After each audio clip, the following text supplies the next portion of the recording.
Mastering Local Marketing. Before we get started, I want to ask a question. We're talking with Matt Hanson. He is the digital marketing guru in the Midwest here. He's a professor here at PNW, where we are on the campus here at Purdue Northwest. And we talk to you, local, small, and medium-sized businesses, about marketing, especially digital marketing, and what your options are and how you could do it. But it just occurred to me that many of you that are listening, even if you're in a marketing department for, like, say, a regional bank, or if you have a one-person stationery shop, if that exists still, and you're working a lot just to keep up.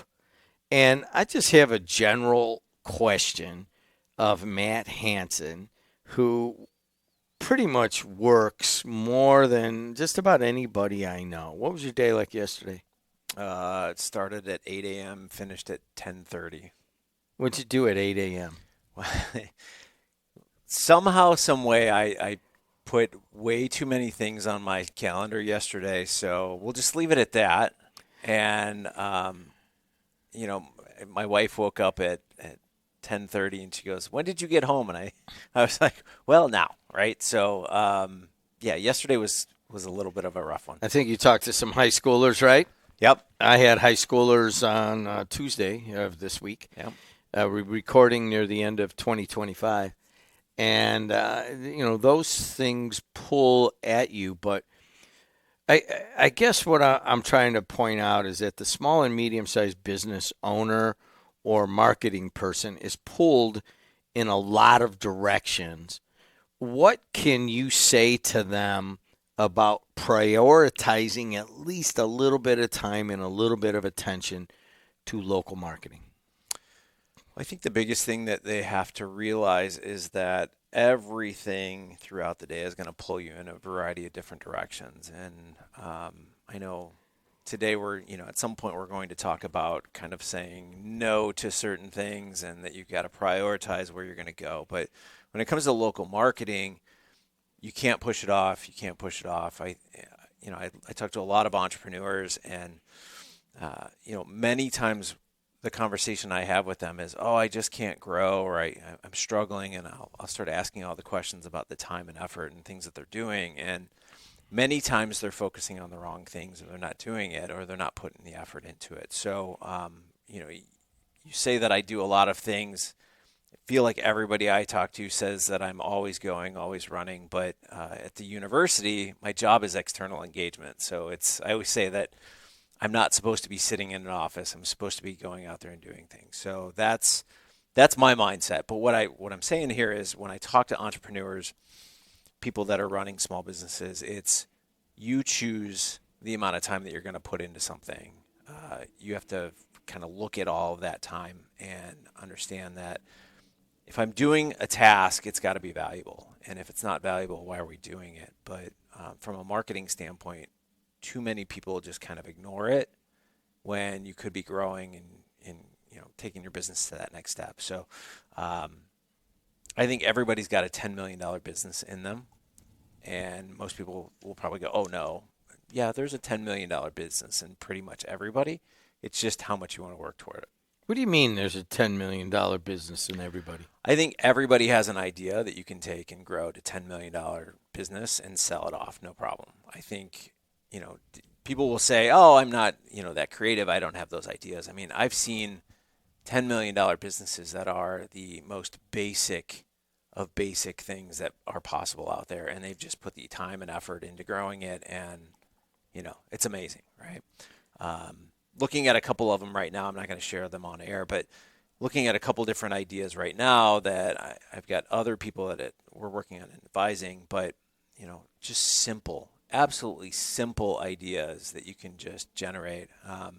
One of the things last night that I was talking with one person, and she goes to farmers markets, and she's basically just selling a simple product that she made for us last night. And she said she paid for her pool going to farmers markets this summer, creating a product that you just go to the grocery store and buy and put it all together, and there you go.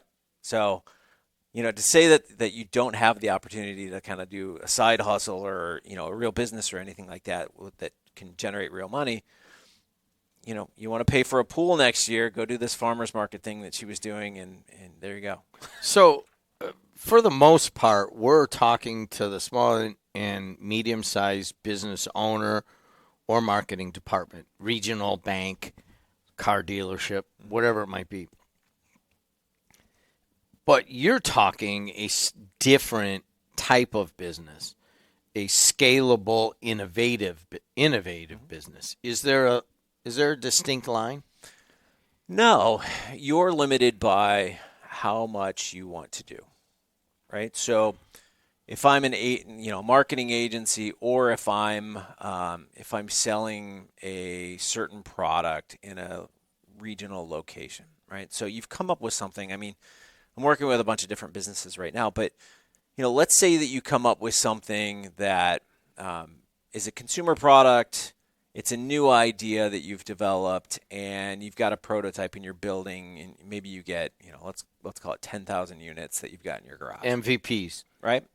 So what typically happens is most people will sit and go, all right, how do I sell these? How do I sell these out of my garage, out of my trunk? How do I sell them to local customers? And every time I sit down with them, I'm like, why are you limiting yourself to local customers? Right? Like, you've got an entire internet that allows you access to everybody.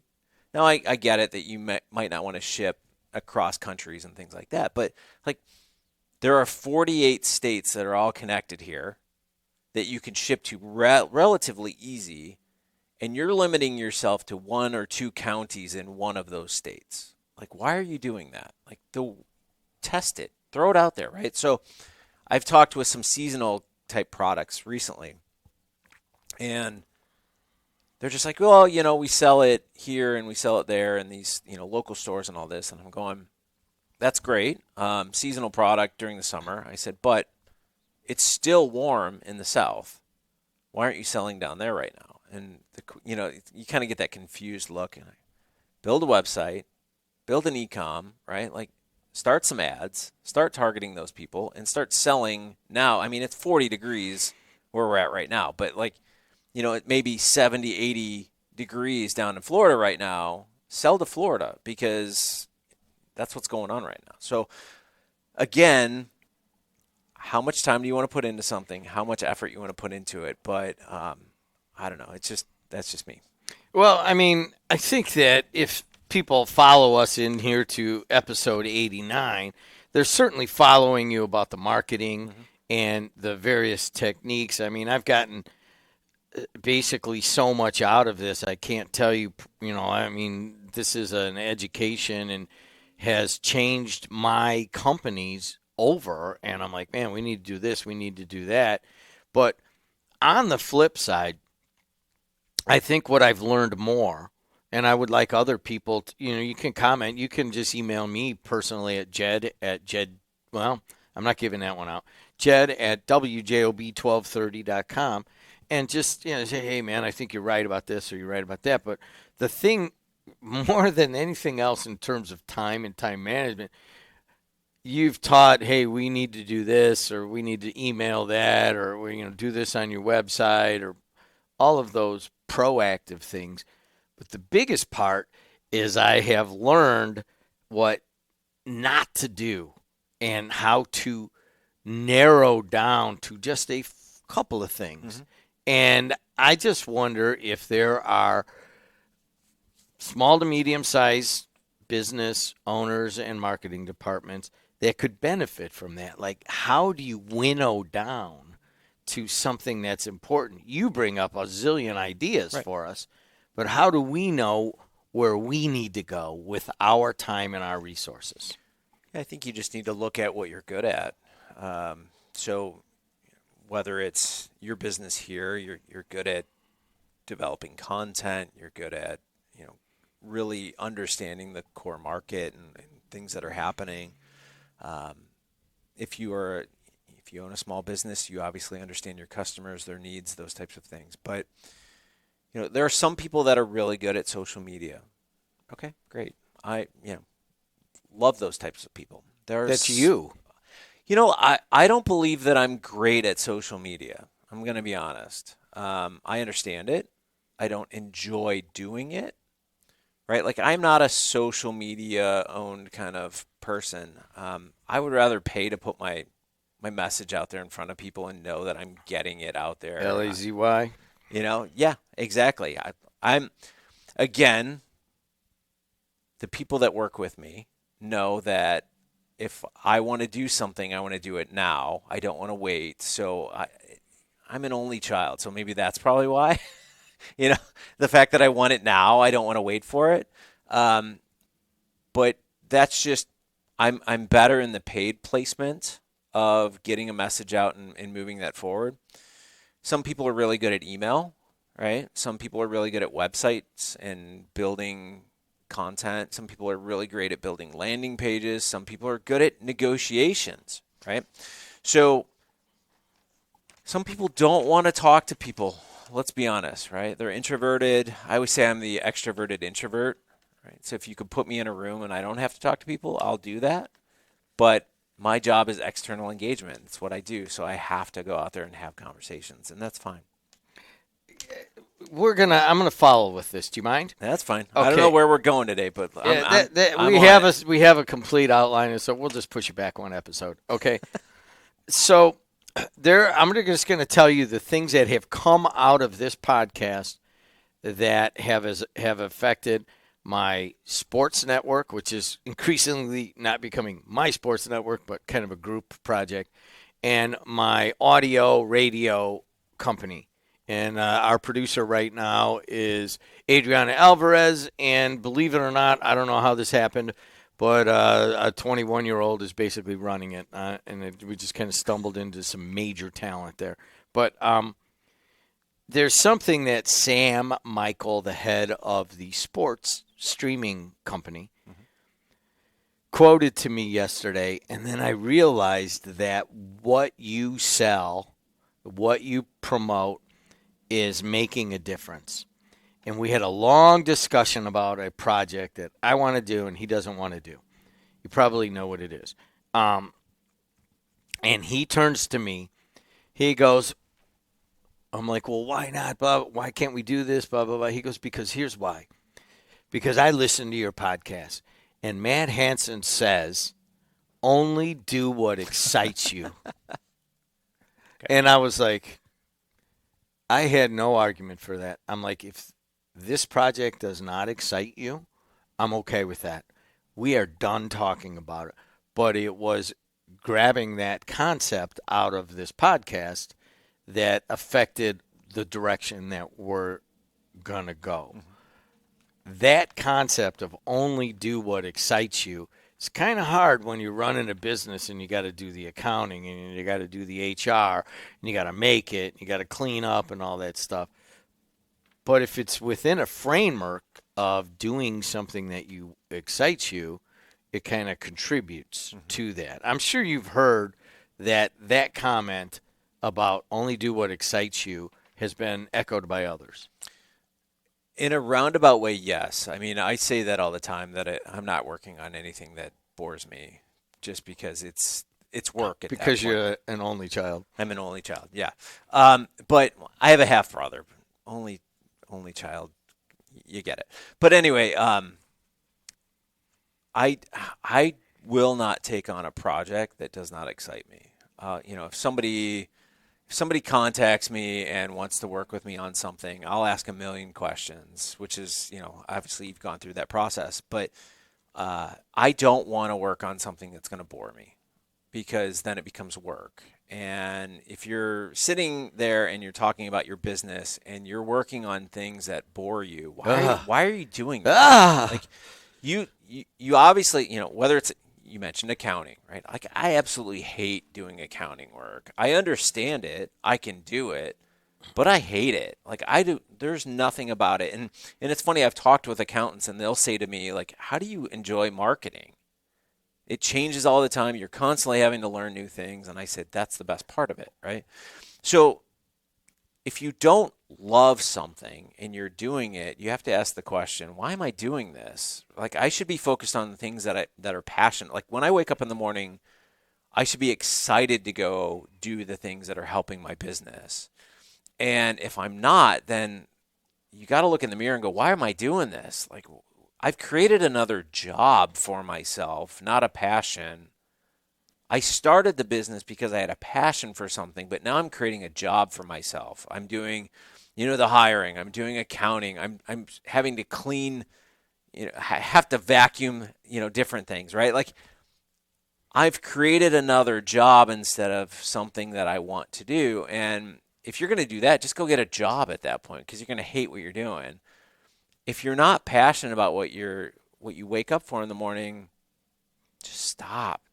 Just stop it. So when you wake up, you look at your day and you go, okay, what am I doing today? What are the fun things? Set time for that, and then, find somebody else to do the other stuff. I don't know. That's kind of the direction that I've taken with my career. It's the direction I've taken with my businesses. If you're not having fun, don't do it. So there's another side to that. Okay. And this goes for the owner, for the marketer. Yes, I think you can, if you start thinking in terms of that, what Matt is a proponent of, it can affect the way that you think. And you're like, man, I just want to do the things that excite me. But there's a balance to this. Mm-hmm. You also have to be good at it. Yeah. And, I mean, I love to write poetry, believe it or not. I'm probably kind of awful at it, right? I'm not going to make any money on it, but I'm not going to go there and just read and write poetry, although I have for segments of my life. But it's just like a hobby or something, right? So when you're looking at your work life or your marketing department or your business, you got to only do what excites you. Remember that. Sam Michael quoted it to me, and I'm like, aha. And then the second part is, you said it already on this podcast, do what you're good at. Mm-hmm. So, I mean, it's kind of hard to find both of those together. Not really. I mean, if you're good at something, it means you've spent a lot of time doing it. And either it comes naturally to you, or you've spent, what do they say, the 10,000 hours doing something. If you're doing something for that amount of time, or you're really gifted at doing something, odds are you enjoy doing it, right? You've put the time or the effort or the talent just comes naturally to you. You say you like to write poetry. You've invited me to go golfing many times, and we have yet to go golfing. Why? Because I stink at golf. Right, I would love to be good at golf. Is that why you're pushing me off on I that? would love to go golfing with you. Is it a time thing? No, you don't want to be embarrassed. It's just I am not the same golfer as you. You were a really good baseball player. But that's the thing, right? Like, baseball came naturally to me, and I could place a baseball anywhere on that field at any given time. You just give me a nice little 3-foot by 3-foot box, and I'll place it right in that spot every single time. Golf gets into my head, right? Like, I overthink everything. When I don't think, I hit a ball straight as can be, and people are like, wow, right? But it gets into my head, and I overthink everything. Whereas baseball was I just went up there and did it. So what I'm saying is, from a business perspective, in things that you're doing, and the talents that you have, and the passions that you have, you do them because you enjoy them, and you just do them. If you're overthinking things, me with accounting, I'm doing it, I hate it because I'm questioning everything that I'm doing instead of just doing it, right? So that's the problem, right? Like, understand that you have passions, that you have things that you're expert in.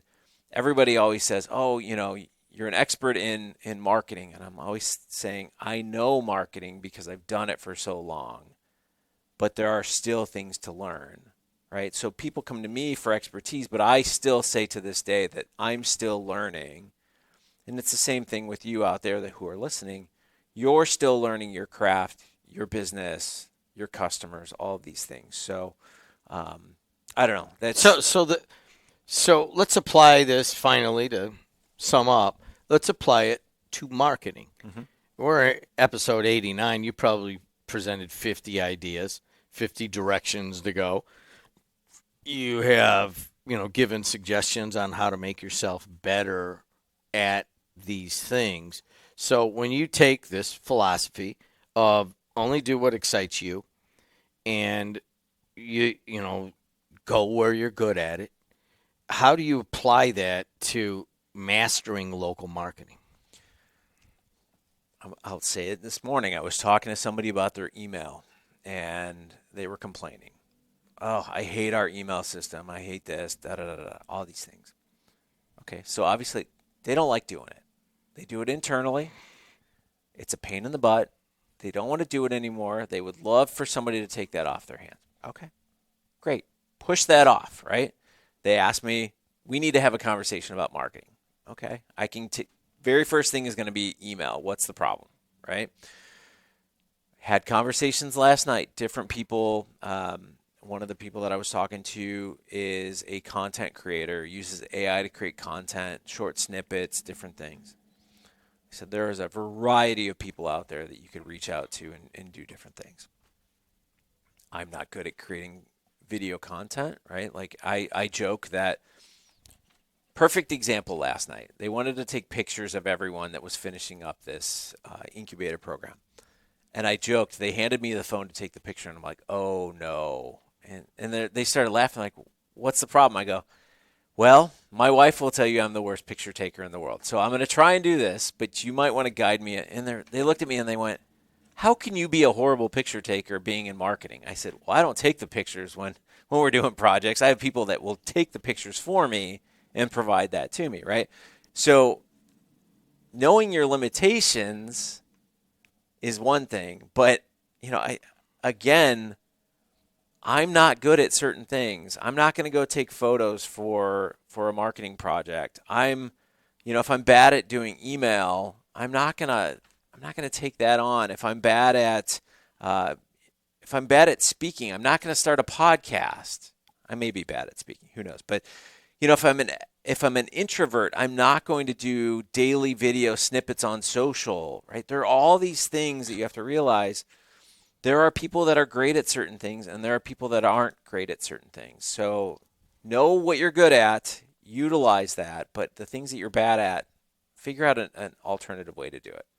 He's Matt Hanson. This was not a plan. This is the episode 89 of Mastering Local Marketing. Please go to Apple, Spotify, wherever you get your podcasts. You also could go to WJOB 1230, and you can watch the video of this. And as many people have said, it looks sometimes like it's bookends. We actually have our legs crossed. We're both wearing the same kind of quarter zip. So if you just want to see two studly Midwestern dudes talking about marketing, go to WJOB 1230 and find it. Matt, thanks a lot. Sounds good. Adriana Alvarez, the head of the WJOB Podcast Network and our producer right now, thank you. And until next time, thank you, and we'll see you later.